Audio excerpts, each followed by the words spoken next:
오늘 함께 보실 하나님 말씀은 사도행전 14장 1절로 7절 말씀입니다. 사도행전 14장 1절에서 7절 말씀입니다. 신약성경 211쪽입니다. 우리 함께 한 절씩 교독하도록 하겠습니다.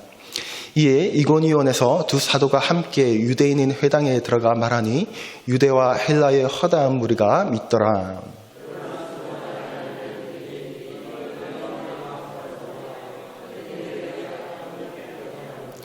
두 사도가 오래 있어 주를 힘입어 담대히 말하니 주께서 그들의 손으로 표적과 기사를 행하게 하여 주사 자기 은혜의 말씀을 증언하시니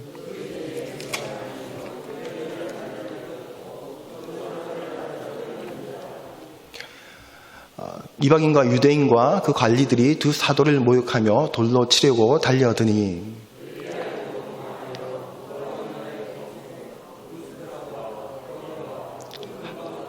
함께 읽겠습니다. 거기서 복음을 전하니라. 아멘. 오늘은 사도행전 14장 1절에서 이제 7절까지 함께 읽었는데요. 뒤에 14장 내용 자체가 복음을 전하는 내용들로 채워져 있습니다. 우리가 계속해서 이제 사도행전의 주요 핵심 그 복음의 진전에 대한 내용을 보고 있는데요. 오늘은 본문 7절까지 읽었지만 뒷부분도 함께 같이 살펴보도록 하겠습니다. 오늘날 많은 그리스도인들에게는 이 전도라는 것이 마지막 사명같이 여겨지는 것 같습니다. 이렇게 말하니까 저도 써놓고 보니까 예수님의 그 복음 전도가 마지막 이 지상 대명명이 아닌가 하는 생각이 들어서 이 말에 오해가 있을 수 있을 것 같다라는 생각이 듭니다. 제가 말하고 싶은 이 마지막 사명으로 여기는 것 같다라는 말은 무슨 말인가 하면 아마도 모든 훈련의 마지막 끝판왕 훈련인 것 같이 여긴다라는 겁니다. 오늘날 많은 교회들이 수많은 제자훈련과 성경 공부 그리고 모임, 세미나 정말 이 성경에 대해서 하나님에 대해서 배울 수 있는 내용들이 너무너무 많이 있습니다. 제자훈련도 하고 여기저기 성경교육 세미나에 참석하고 청년들은 특별히 성경적 결혼관과 세계관을 공부하기도 하고 합니다. 이런 훈련들을 하나하나 그리고 큐티하는 방법도 하나하나 배우고 이것저것 다 배웁니다. 이런 훈련을 하나하나 다 배운다는 것은 여러분 이런 성도들이 어떻다는 것을 뜻할까요? 이런 훈련들을 열심히 받는 거죠. 간단하지 않나요? 신실하다라는 것을 뜻하는 거겠죠. 신실하다, 열심히 있다, 주님을 닮기를 소망하고 노력하고 있다는 뜻 아니겠습니까? 그런데 이런 분들에게도 전도 훈련이라는 것은 그 중에서도 마지막 단계인 것처럼 여겨진다라는 거죠. 다른 사람 얘기가 아니라 제 이야기이기도 합니다. 청년 시절에 이런저런 훈련들을 참 많이 받아왔었습니다. 여러 세미나도 참석을 하고요. 그리고 그런 가운데 은혜도 참 많이 받았었습니다. 그렇게 몇 년을 배우고 훈련하고 하다 보니 이제 속으로 리더도 하게 되고 그렇게 섬기기를 수년을 하고 났더니 그렇게 섬기다 보니 또 마음에 또 뭔가 공급을 받고 싶은 또 갈급함이 생기기 시작하는 거죠. 그래서 또 어떤 훈련이 있을까, 또 뭔가 내가 참석할 만한 것들이 있을까 하고 이제 살펴보기 시작했습니다. 그런데 이것저것 살펴봐도 웬만한 건 다 한 거예요. 다 들어본 거고 다 참석도 해봤던 내용들인 거죠. 그래 딱 하나가 눈에 들어오는 겁니다. 전도학교라는 것이 하나가 눈에 딱 들어오는 거예요. 그런데 마음의 한켠에서 부담이 생기기 시작하는 겁니다. 전도학교. 뭔가 부담이 생기고 뭔가 다른 훈련을 받을 때처럼 이렇게 흔쾌하게 즐거운 마음이 들지가 않는 거예요. 그냥 마음속에서 잘할 수 있을까? 그리고 한편으론 될까? 이런 생각들. 전도가 될까? 마음에 왠지 모를 부담감, 이런 생각들과 함께 뭔가 부담감이 생기는 거죠. 마음이 곧 어쩌면 세상에 대한, 또 사람들에 대한 그 시선들에 대한 은근한 두려움이 마음속에 있었던 건지도 모르겠습니다. 그런데 전도학교를 등록해서 가서 보니 다른 훈련이나 세미나에는 꽉 차서 세미나를 듣기도 하고 훈련을 지원을 하면 막 그렇게 경쟁도 하고 해서 훈련을 받기도 하고 했었는데 이 전도학교를 갔더니 사람이 이렇게 아주 협소한 공간에서 소수의 사람들이 앉아 있는 거죠. 근데 그 소수의 사람들이 대부분 다 아주 신실한 형제, 다른 외지간한 훈련은 다 받아본 형제 자매들이 와서 앉아 있는 겁니다. 소수의 형제 자매들이. 그 수가 매우 적더라는 거죠. 오늘 사도행전 14장 말씀은 이고니온과 루스트라에서 복음을 전하는 내용이 나옵니다. 기록되어 있습니다. 오늘 함께 읽은 본문까지는 이고니온의 방문에서 회당을 중심으로 복음을 전하는 내용이 기록되어 있습니다. 복음을 전할 때 복음을 받아들이기도 하지만 반대로 그 적대적인 복음을 받아들이지 않은 사람들, 그들로부터 그들이 돌을 치려고 하는, 바울과 이 바나바의 돌을 치려고 하는 그런 핍박을 경험하게도 됩니다. 복음을 전할 때마다 이런 여러 가지 반응들이 나타나곤 하는데요. 두 가지 반응이 나타난다고 하는데 누구냐면 마음이 열려서 복음에 반응하는 사람들, 그리고 반응하지 않는 사람들. 그런데 저도 그렇고 많은 그리스도인들이 그 복음에 반응하지 않는 사람들에 대한, 세상에 대한, 그 사람들에 대한 은연한 두려움과 또 복음의 능력에 대한 의심이 마음속에 함께 공존하고 있다라는 거죠. 복음에 사로잡히지 않으면 이렇게 복음의 적대적인, 그리고 교회를 대적하는 모습들을 함께 보게 된다라는 겁니다. 우리가 살아가는 세상도 마찬가지죠. 오늘날 교회에서 복음을 전하는 것을 참으로 어려운 시대입니다. 단순히 코로나19 때문이라기보다는 교회와 복음에 대해 수많은 오해들이 난무하기 때문에 그렇습니다. 하나님을 모르는 사람들 뿐만 아니라 교회를 다녀보았다는 사람들조차도 하나님이 누구이신지에 대해서 제대로 알지 못하면서 자신이 아는 교회에 대한 이미지와 하나님에 대한 잘못된 지식으로 말미암아서 교회를 적대시하는 모습들을 찾아보는 것은 어려운 일이 아닙니다. 오늘 함께 읽은 본문에서도 그런 모습들이 기록되어 있습니다. 바울과 바나바가 유대인의 회당에 들어갔지만 이고니온에서 그들이 전하는 복음을 전하는 것을 볼 수 있습니다. 그들의 그 복음 전파로 인해서 유대와 1절에 보면 유대와 헬라의 그 허다한 무리가 믿게 되었다. 많은 사람들이 복음에 반응하는 모습들을 보이지요. 예수님을 영접합니다. 그런데 그것만 있는 것이 아니라 유대인들과 이방인들의 그 믿음으로 연합되어지는 일들도 있었지만 반대로 적대적인 마음으로 똘똘 뭉치는 그룹들도 있었던 것입니다. 왜냐하면 그 순종치 아니하는 유대인들, 다시 말하면 성경을 알고 율법을 알지만 하나님을, 예수 그리스도에 대해서 오해하고 있는 그 유대인들의 그 왜곡된 지식으로 말미암아서 중상모략한 거예요. 예수님에 대해서 중상모략해서 십자가를 못 박았죠. 그 예수 그리스도를 전하는 제자들에 대한 내용도 중상모략하는 거예요. 왜곡된 사실들과 공격을 하는 거죠. 그 움직임에 의해서, 그런 중상모략들에 의해서 다른 이방인들, 오히려 하나님을 잘못 알고 있는 그들의 그 왜곡된 전달들을 통해서 하나님을 전혀 알지 못하는 이방인들조차도 그들로 하여금 교회와 사도들과 예수 그리스도에 대해서 악감정을 품게 만들었다라고 기록하고 있습니다. 이런 현상이 마치 우리 오늘날 우리의 사회의 모습과 딱 똑같다라는 생각을 하게 되었습니다. 이 성경을 보면서 저도 마음속에 다시 한번 이 복음에 대한, 복음을 전파하는 것에 대한, 내가 알려줘야 하는 것에 대한 마음이 다시 일기 시작했습니다. 우리 사회에 똑같죠. 똑같은 상황입니다. 그런데 이런 중상모략과 왜곡된 하나님에 대한 그 선전 활동에도 불구하고 저는 두려워서 제일 마지막에 전도 학교를 찾아서 어떻게 하면 전도를 할 수 있나, 혹시 뭐라고 알려주나 하고 참석해 보았었지만 오늘 사도들은 그렇게 행하지 않죠.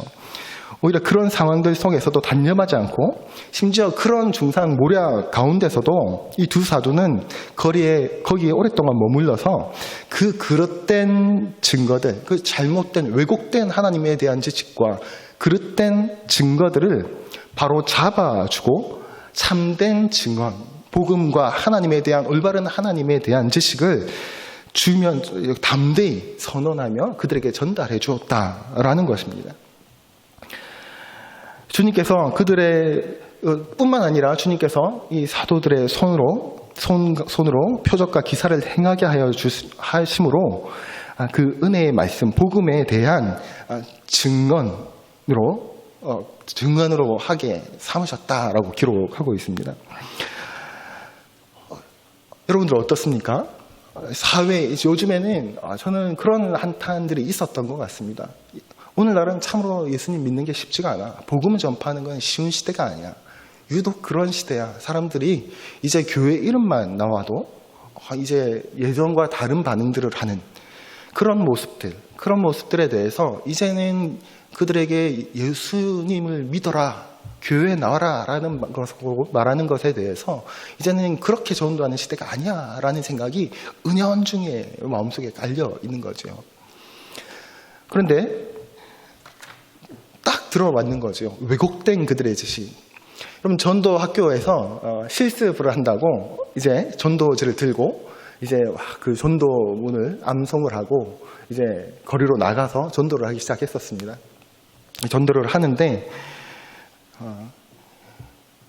뭐 그냥 지나가는 사람들도 있죠. 외면하고 지나가는 사람도 있고. 그런데 이제 두 명, 세 명에서 짝을 지어서 하는데 전도를 하는데 의외로 반응을 하는 사람들이 있었습니다. 근데 그 반응하는 사람들이 어떤 반응이냐면 영접하겠다라는 반응은 물론 있었지만 그런 사람들뿐만 아니라 관심이 있어서 호기심으로 질문하는 사람들이 나오더라고요. 근데 그 질문들의 내용을 가만히 듣고 있으니까 어떤 내용들이냐면 대부분이 그 질문들, 교회에 대한 오해인 거죠. 대부분 뉴스나 언론을 통해서 접하게 되는 이단들에 대한 내용들을 교회와 동일시하면서 이런 것 아니에요 하고 질문을 하는 겁니다.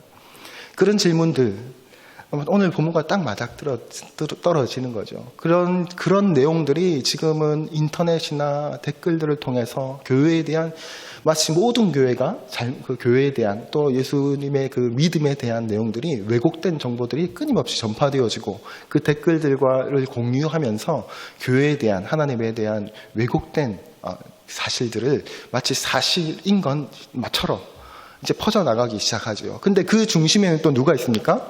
오늘 본문에도 하나님에 대한 그 유대인들이 이방인들이 하나님을 믿는 것에 걸림돌이 되었던 것처럼 또 마치 교회를 한두 번 다녀본 사람들, 그러나 교회에서 복음의 또 예수 그리스도를 그 은혜를 참으로 경험하지 못하고 저 구석에서 이렇게 앉아 있다가 교회 별거 없네 하고 나가버린 그런 사람들이 마치 본인이 교회를 다 아는 것처럼 막 쏟아내는 말들, 본인은 마치 하나님을 성경을 다 아는 것처럼 성경 한 번도 읽어보지 않은 분이 대부분일 것 같은데 그런 사람들이 성경을 다 아는 것처럼 하나님에 대해서 막 말하는 것들을 들으면서 그런 것들이 쭉 퍼져나가는 거죠. 그런 것들이 교회의 이미지가 되고 하나님과 예수 그리스도의 이미지가 되어져 가고 있다라는 겁니다. 우리가 그것들을 어떻게 해줘야겠습니까? 두려워할 것이 아니라 그들이 잘못 알고 있는 것을 바로 알려주는 것이 필요하다라는 거죠. 계속해서 3절을 보면요, 주님께서는 그들의 손으로 표적과 기사를 행하게 하시는 장면이 나옵니다. 그 표적과 기사를 통해서 복음의 능력을 드러내고 그 이적과 기사를 행하시는 분이 바로 예수 그리스도이심을 드러내고 있는 것입니다. 칼뱅이 이렇게 말합니다. 하나님은 기적들이 그분의 말씀과 분리되도록 허용하신 적이 거의 없다.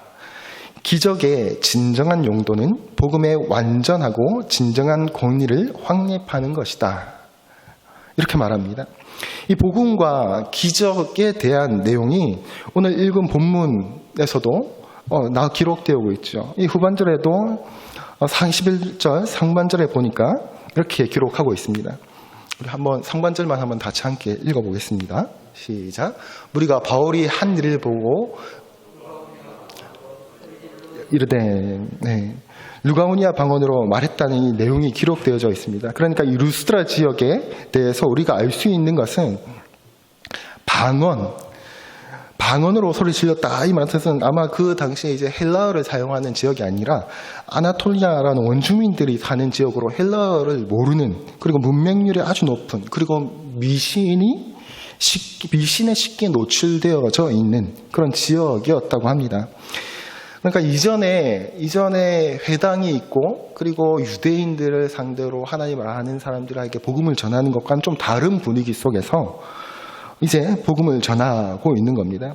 이런 지역에서 사도들이 복음을 전할 때 놀라운 기적이 일어났다라고 기록합니다. 또 그 기적 때문에 큰 소동이 일어났다라는 것을 볼 수 있습니다.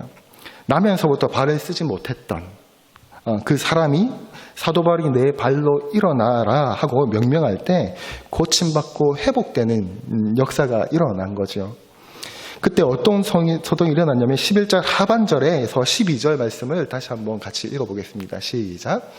신들이 사람의 형상으로 우리 가운데 내려오셨다 하여 바나바는 제우스라고 바울은 그 중에 말하는 자이므로 헤르메스라 하더라. 이런 일이 벌어진 겁니다. 바울과 바나바를 제우스 신과 헤르메스 신이라고 추앙하는 그런 소동이 막 일어난 겁니다. 그래서 이제 화환을 가져다 두고 그들을 섬기고 이제 제사하려고 하는 이제 소동이 막 일어납니다. 그때 이제 14절에 보니까 바울과 바나바가 옷을 찢으면서 적극적으로 그 일들을 제지하는 내용이 나옵니다. 우리가 성경을 통해서 알 수 있는 것은 복음을 전할 때마다 우리에게는 두 가지 이제 장애물이 앞에 생기게 되는데, 이제 이고니온에 들어서자마자, 그리고 이고니온뿐만 아니라 복음을 전하려는 바울의 일행에게 계속해서 일어났던 일이 무엇입니까? 복음을 전할 때마다 핍박과 환난이 계속 일어났다라는 겁니다. 그리고 복음을 전할 때마다 세상이 거칠게 반대가 있었다라는 겁니다. 이 세상은 그리스도를 못 박은 세상이겠죠. 그런데 예수님을 못 박은 그 세상을 향해서 예수님의 그 죽음과 부활을 증거할 때마다 반드시 돌아오는 것이 무엇이었냐면 고난과 핍박이었다라는 것입니다. 고난으로 가득한 이 현실을 그리스도인들이 복음을 들고 걸어갈 때 마땅히 경험하는 것이 이 고난과 핍박이라는 것을 오늘 본문을 통해서 우리에게 잘 보여주고 있습니다. 바울은 이 일을 참으로 영광스럽게 표현합니다. 골로새서 1장 24절 말씀입니다. 나는 이제 너희를 위하여 받는 괴로움을 기뻐하고 그리스도의 남은 고난을 그의 몸된 교회를 위하여 내 육체에 채우노라 라고 이 고난과 핍박을 이렇게 표현합니다. 주님께서는 말씀을 통해 우리가 마땅히 가야 할 길이 무엇인지 보여주시고, 그리고 또 초청하고 계시다라는 것을 알 수 있습니다. 그리고 또 두 번째 다른 종류의 고난이 또 따라옵니다. 그 고난은 다름 아니라 유혹이라는 말로 표현할 수 있을 것 같습니다. 우리 8절 이하를 보면 바울의 그 복음의 능력으로 발을 쓰지 못하는 사람을 일으켜 세우는 기적을 행할 때 사람들의 반응을 이제 보면 루스드라 사람들이 바울의 바나바를 이제 신으로 추앙하고 그에게 영광을 돌려라는 것을 우리가 지금 함께 볼 수 있죠. 복음의 능력으로, 즉 하나님의 능력으로 일어난 일인데 하나님께서 마땅히 받으셔야 할 그 영광을 바울과 바나바에게 고스란히 돌리려고 하는 것을 보게 됩니다. 하나님께서 마땅히 받으셔야 할 그 영광을 가로챌 수 있는 상황과 유혹이 우리가 복음을 전할 때 우리 앞에 올 수 있다라는 것입니다. 고난과 핍박이 있다는 것은 우리가 잘 알고 또 우리가 그것을 충분히 이해하고 또 대비할 수 있는데, 자신이 은근히 높아지려고 하는 그런 은근한 유혹 앞에서 오히려 고난보다 더 많은 하나님의 사람들이 넘어지는 것을 우리는 종종 발견할 수 있습니다. 이런 모습들도 우리 한국교회에서도 흔히 발견할 수 있는 모습들이죠. 저도 이제 들은 내용인데요. 한 교회에서 23년간 목회하시고 은퇴하셨던 한 목사님이 은퇴 인사를 하면서 이렇게 마지막 인사를 했다고 합니다. 누가복음 17장 9절에서 10절 말씀을 읽고 이렇게 한마디로 인사를 했다고 합니다. 명한 대로 하였다고 종에게 감사하겠느냐? 이와 같이 너희도 명령받은 것을 다 행한 후에 이르기를 우리는 무익한 종이라 우리가 하여야 할 일을 한 것뿐이라 할지니라. 이 말씀을 읽고 무익한 종은 이제 물러갑니다. 그동안 감사했습니다. 라고 아주 짧게 인사를 하고 물러나셨다라는 말을 들은 적이 있습니다. 하나님께서 하신 일의 영광을 자신이 누리지 않기 위해 마음의 욕심과 유혹을 다 내려놓고자 하는 그 마지막까지의 그 몸부림이 아니었을까 하는 생각이 들더라고요. 23년간 한평생을 한교회에서 섬기고 나면 얼마나 많은 마음이 일어나겠습니까?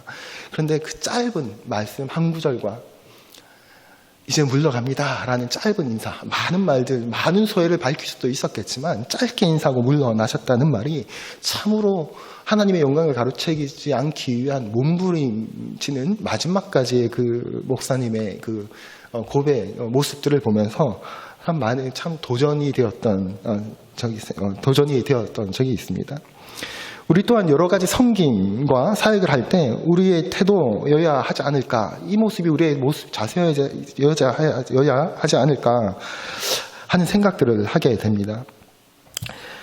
뿐만 아니라 무엇보다 이 자세가 바로 복음을 전하는 자의 자세여야 하지 않을까 하는 생각이 듭니다. 무익한 종이 마땅히 해야 할 그 일이다라는 생각을 우리는 마음가짐에 가지고 있어야 할 것입니다. 내가 하는 것이 아니고 특별히 복음을 전하고 새 가족들을 섬기고 그래서 한 생명과 한 가정의 교회에서 정착을 하면요, 마치 그것이 내 열매같이 느껴지는 거예요. 그것이 내 양인 것처럼 느껴지는 거예요.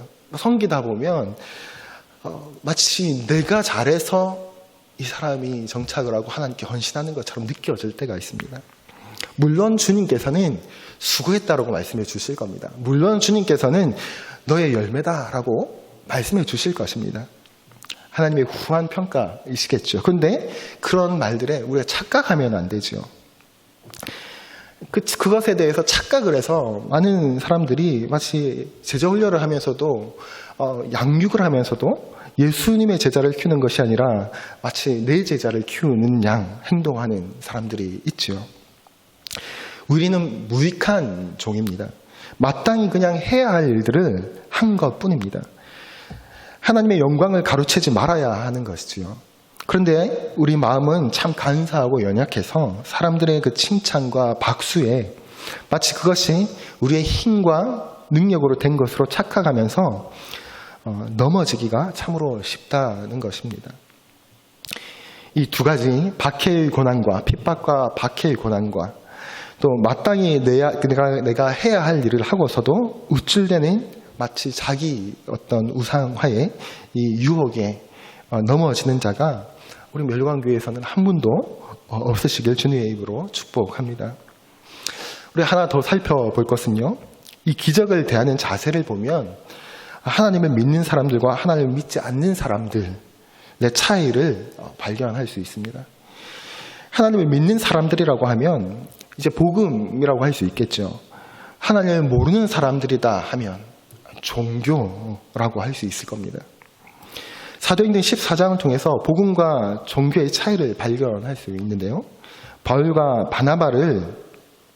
바나바가 발을 쓰지 못한 자를 일으키는 것을 보고 사람들이 바나바와 바울을 제우스다 헤르메스다 하면서 신으로 추앙하는 일이 있었는데 이 일과 유사한 사건이 사도행전 8장에도 하나 있습니다. 사도행전 8장을 보면요, 사마리아에서 복음이 전해질 때 중풍병자와 못 걷는 사람이 걷고 귀신들이 떠나가는 것을 본 그 마술사 시몬이라는 사람이 어떤 제안을 했었는지 혹시 기억나십니까? 8장 18절과 19절입니다. 우리 함께 한번 읽어보겠습니다. 시작. 시몬이 사도들의 안수로 성령 받는 것을 보고 돈을 들여 이르되 이 권능을 내게 주어 누구든지 내가 안수하는 사람은 성령을 받게 하여 주소서 하니.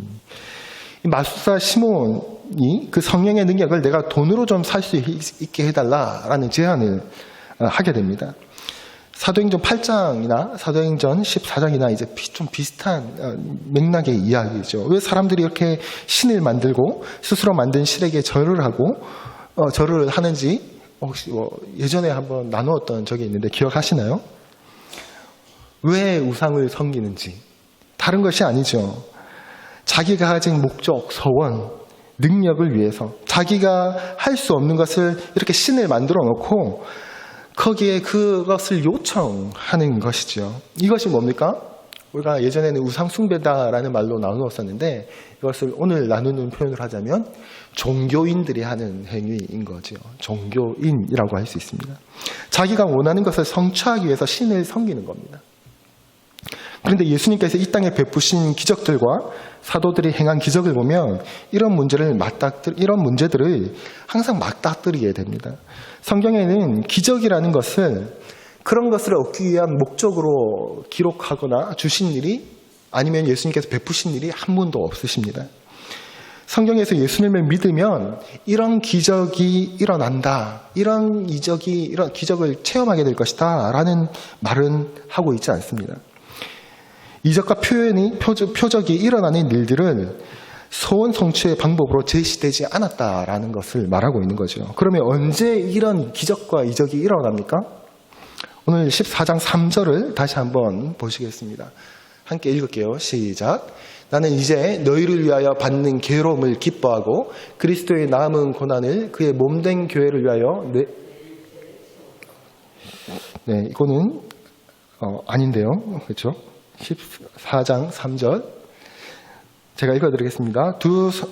14장 3절 두 사도가 오래 있어 주를 힘입어 담대히 말하니 주께서 그들의 손으로 표적과 기사를 행하게 하여 주사 자기 은혜의 말씀을 증언하시니. 3절 말씀이 이렇게 기록되어 있죠.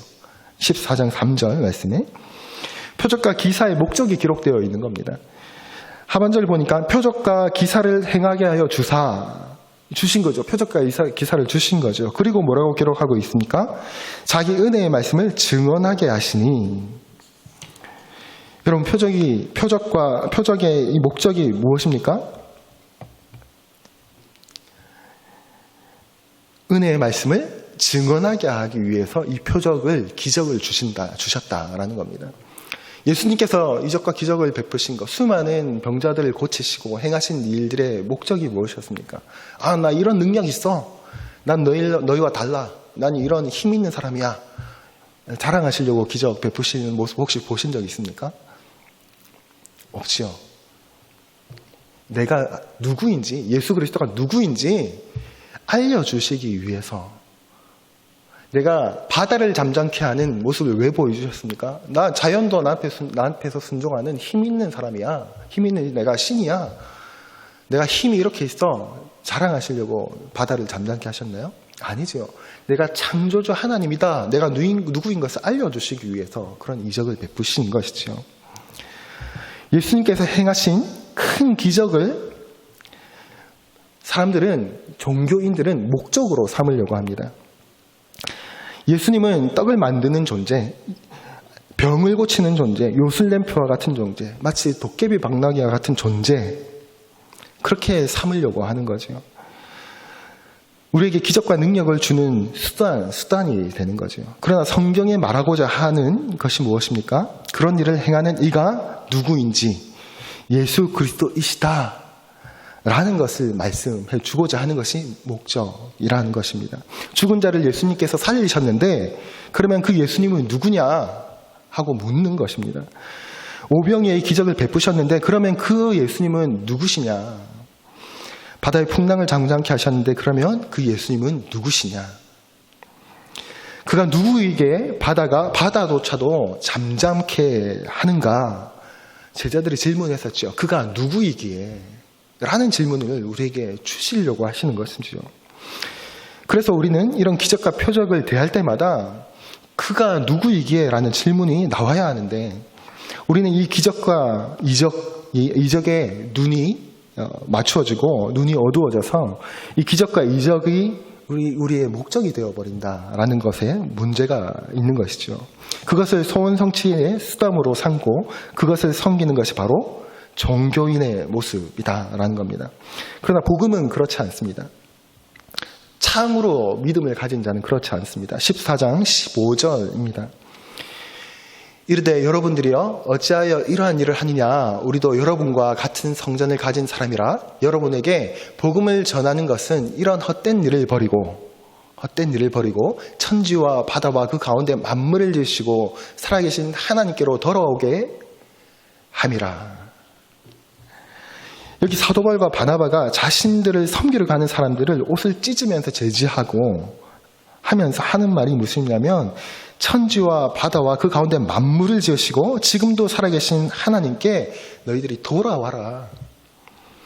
이 일을 하기 위해서 우리가 지금 여기에 왔다라고 말하고 있는 거죠. 다시 말하면 하나님을 모르고 다른 것에 절하고 다른 것에서 힘을 삼으려고 하는, 걷지 못하고 질병으로 인해서 고통 속에 있는 그들이 다른 것에 절하고 다른 것을 힘으로 삼지 말고 다른 것으로 소원으로 삼으려고 하지 말고 창조주 하나님을 아버지로 삼고 그의 뜻에 순종하며 그의 축복 가운데 살아라고 복음을 전하고 있는 것이죠.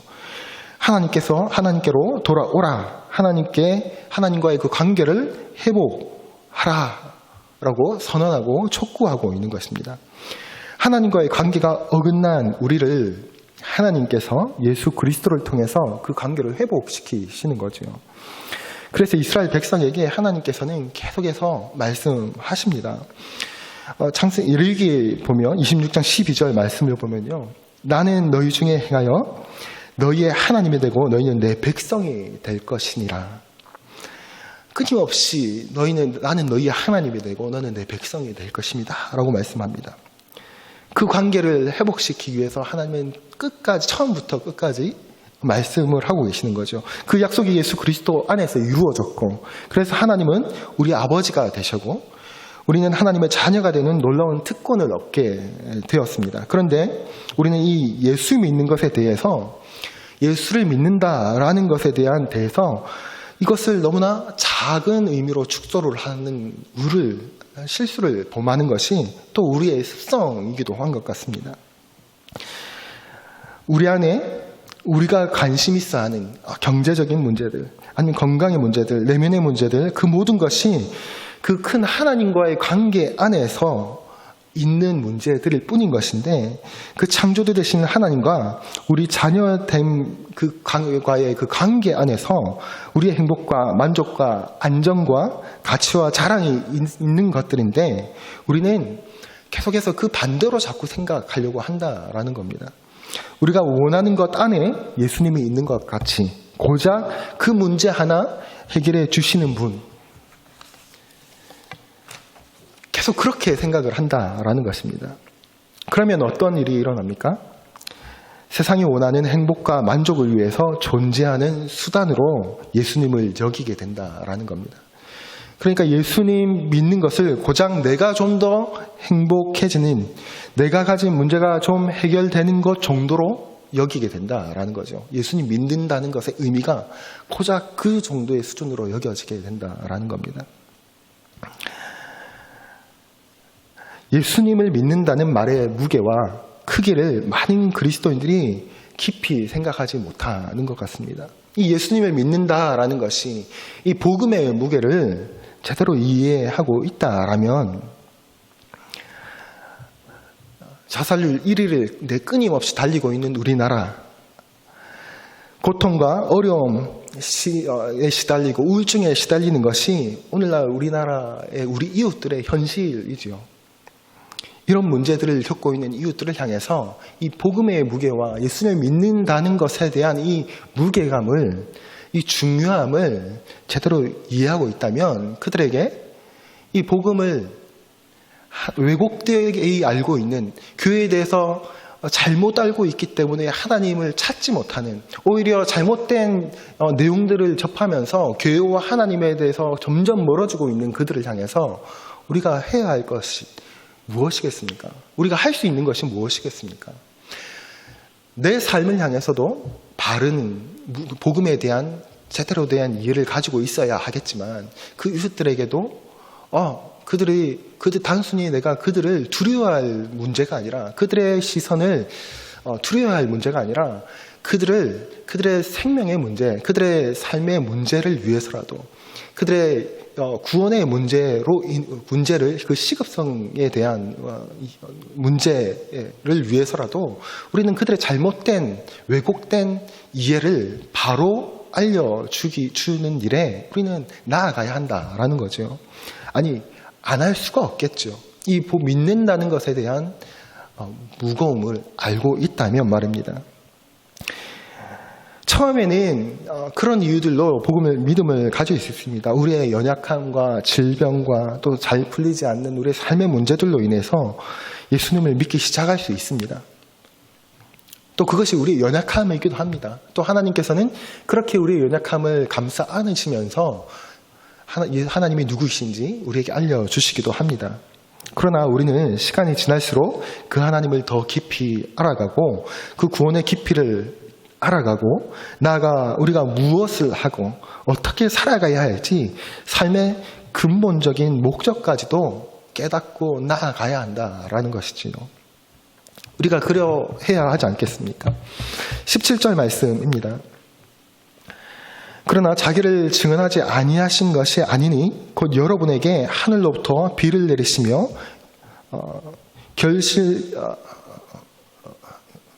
결실기를 주시는 선한 일을 하사 음식과 기쁨으로 여러분의 마음에 만족하게 하셨느니라 하고 이렇게 기록합니다. 그 하나님의 놀라우신 은혜와 그 사랑과 자비 안에서 붙들려 있는 것, 그 자비 안에 붙들려 있다고 말하면서 복음을 전하고 있는 거죠. 우리는 그 하나님을 알고 자녀로서 그 특권을 알 때 모든 그 상황의 그 정황 가운데서 우리 하나님께서 아버지 되시는구나. 이렇게 우리는 세상 앞에서 이 진리 안에서 이 사실 안에서 우리는 세상 앞에서 담대할 수 있다라는 겁니다.